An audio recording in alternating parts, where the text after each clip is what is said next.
Hi everyone, welcome to Concept Cafe. இந்த வீடியோல ID 2537 web technologies இன்ட்ரடக்ஷன்ல இன்டர்நெட் சர்வீஸ் ப்ரொவைடர் அப்படின்ற ஒரு டாபிக் பற்றி தான் பார்க்க போகிறோம். இதுக்கு முன்னாடி டாபிக்ஸ் எல்லாமே ப்ரீவியஸ் வீடியோஸில் கவர் ஆயிருக்கு. பார்க்காதவங்க செக் பண்ணிக்கோங்க. நம்ம வீடியோக்குள்ள போகலாமா? இமேஜின் பண்ணி பாருங்க, உங்ககிட்ட ஒரு மொபைல் ஃபோன் இருக்கு. உங்களுக்கு போர் அடிக்குதுன்னு யூடியூப் வரீங்க. யூடியூப் ஓப்பன் பண்ணா எந்த ஒரு வீடியோவுமே ப்ளே ஆக சரி யூடியூப் தான் ஒர்க் ஆகுது நம்ம கூகுள் போகலான்னு சொல்லிட்டு கூகுளில் போய் லேர்ன் பண்ணிக்கலான்னு போறீங்க.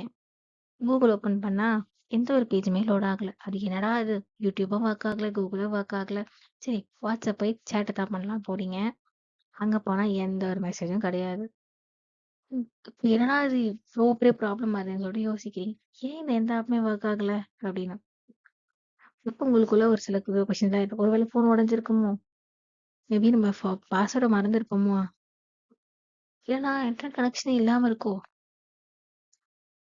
மேபி கூகுள் ஒர்க் பண்றத ஸ்டாப் பண்ணிடுச்சோ அப்படின்னு. இதை யோசிக்கிறப்போ உங்களுக்கு ஒரு சின்ன ஆன்சர் வரும், நமக்கு இன்டர்நெட் கனெக்ஷனே இல்லை அப்படின்னு சொல்லிட்டு. இப்ப ஒரு கொஸ்டின் உங்களுக்குள்ள ரைட்ஸ் ஆகும். என்னன்னா, ஆக்சுவலா யாரு இன்டர்நெட்டை நம்ம மொபைல் ஃபோனுக்கோ இல்லை ஹோமுக்கோ ப்ரொவைட் பண்றா? இந்த கேள்விக்கான பதில் தான் இந்த இடத்துல தான் என்ன ஒர்க் ஆகுதுன்னா, இன்டர்நெட் சர்வீஸ் ப்ரொவைடர் அப்படின்ற ஒரு விஷயம் ஒர்க் ஆகுது. இந்த இன்டர்நெட் சர்வீஸ் ப்ரொவைடர் இல்லாம நம்மளால இன்டர்நெட்டை ஆக்சஸ் பண்ண முடியாது. So, without an ISP, you cannot connect the internet. The ISP is the bridge between you and the global internet. அதாவது எக்ஸாம்பிள் வந்து ஜியோ, ஏர்டெல் இது எல்லாமே வந்து இன்டர்நெட் சர்வீஸ் ப்ரொவைடர் கீழே தான் வரும். ஓகே, இப்போ நம்ம டெஃபினேஷன் பார்க்கலாமா? An internet service provider is an organization that enables users to access the internet through various network technologies. Without an ISP, you cannot connect to the internet. அதாவது ஐஎஸ்பின்றது என்னதுன்னா, இது ஒரு ஆர்கனைசேஷன். இது என்ன பண்ணும்னா, யூசரை நெட்வொர்க்கை ஆக்சஸ் பண்ண விடும். இந்த ஐஎஸ்பி இல்லாம உங்களால எந்த ஒரு இன்டர்நெட்டையுமே கனெக்ட் பண்ண முடியாது. இதோட எக்ஸாம்பிள்ஸ் தான் என்னன்னா, ஜியோ, ஏர்டெல், பிஎஸ்என்எல்லாம் இருக்கலாம். இதெல்லாம் எக்ஸாம்பிள்ஸ். இதுக்குள்ள ஒரு ஹெரார்ச்சி இருக்கு. இந்த ஹெரார்ச்சியில 3 டயர் வந்து கன்சிஸ்ட் பண்ணி இருப்பாங்க. டயர் 1, டயர் 2, டயர் 3ன்னு சொல்லிட்டு. இதுல ஹை லெவல் டயர் தான் டயர் 1. அதுக்கு அடுத்து கீழே வருது. அதாவது டயர் 1 டிபெண்ட் பண்ணி இருக்கிறது தான் டயர் 2. டயர் 3 வந்து டயர் 2 டிபெண்ட் பண்ணி இருக்கும். அதாவது டயர் டயர் 2 டயர் 3 வந்து என்ன, ரொம்ப ஒரு லோயஸ்ட் லெவல் ஆஃப் ஹெரார்ச்சி தான் வந்து டயர் 3 அப்படின்னு சொல்றது. இது கொஞ்சம் பிரீஃபா அடுத்த ஸ்லைட்ஸ்ல பார்க்கலாம். டயர் 1 ஐஎஸ்பி இதுதான் குளோபல் பேக்போன் ப்ரொவைடர்னு சொல்லுவாங்க. Also known as global backbone provider. இருக்கிற அந்த 3 டயர்லையுமே ஒரு world's highest level of ISP அப்படின்னா டயர் 1 தான் அப்படின்னு சொல்லுவாங்க. இது எப்படின்னா ஹியூஜ் நெட்வொர்க்ஸ் இருக்கும். இதுக்கு வந்து இது எப்படி கனெக்ஷன் ஆகிருக்குன்னா, continent to continent, countries to countries தான் கனெக்ட் பண்ணியிருக்கும். எதை இன்டர்நெட் டேட்டா சென்டர்ஸ் வந்து அப்படிதான் கனெக்ட் பண்ணியிருக்கும். அதே மாதிரி இது எந்த ஒரு சர்வீசஸையுமே மற்ற நெட்வொர்க் ஆப்ரேட்டர்ஸ் கிட்ட இருந்து வாங்கணும்னு அவசியம் இல்லை. Because it is not like the lower tier ISPs. இது வந்து ஒரு ஹையர் டயர் ஐஎஸ்பின்றதால இதுக்கிட்ட எல்லாமே இருக்கும். ஸோ தட் இது வந்து மற்ற சர்வீசஸை போய் வேற எந்த ஒரு நெட்வொர்க் ஆப்ரேட்டர்ஸ் கிட்டையும் வாங்கணுன்ற நீட் கிடையாது. சரி, எக்ஸாம்பிள்ஸ் தான் என்னன்னா AT&T, Sprint, level 3 communication and Verizon. Tier 2 ISP இதோட இன்னொரு நேம் தான் என்னதுன்னா ரீஜனல் கேரியர்ஸ் அப்படின்னு சொல்லுவாங்க.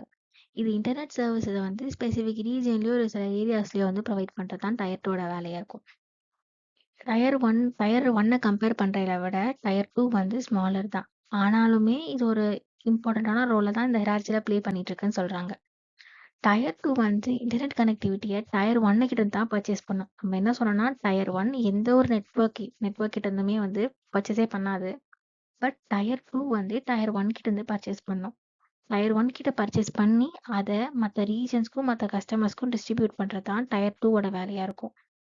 இந்த டயர் 1 கனெக்ட் பண்ணி என்ன பண்ணும்னா, ஒரு சில ஸ்மால் பிசினஸஸ்க்கு டிஃப்ரெண்ட் லொகேஷன்ஸ்ல இருக்கக்கூடிய ஸ்மால் பிசினஸஸ் ஒரு சில இண்டிவிஜுவல் யூசர்ஸ்க்கு வந்து நெட்வொர்க்கை வந்து கனெக்ட் பண்ணி கொடுக்கும், லைக் டிஸ்ட்ரிபியூட் பண்ணும். அதுதான் டயர் 2 வேலை. இதோட எக்ஸாம்பிள்ஸ் தான் Comcast, Cox communication, CDS telecom இதெல்லாம்.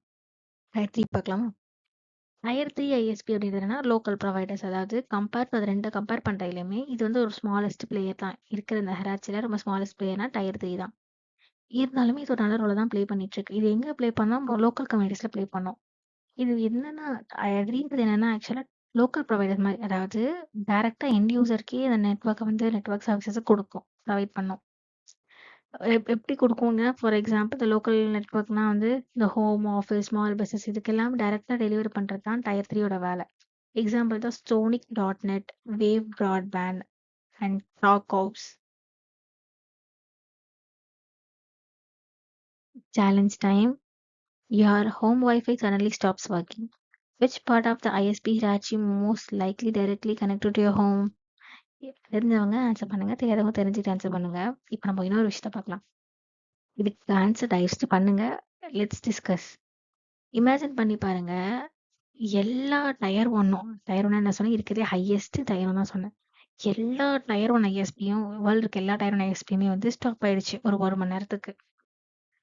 இப்படி ஸ்டாப் ஆனா என்னென்ன சர்வீசஸ் எல்லாம் அஃபெக்ட் ஆகும் நீங்க நினைக்கிறீங்க அப்படின்றத கமெண்ட் பண்ணுங்க.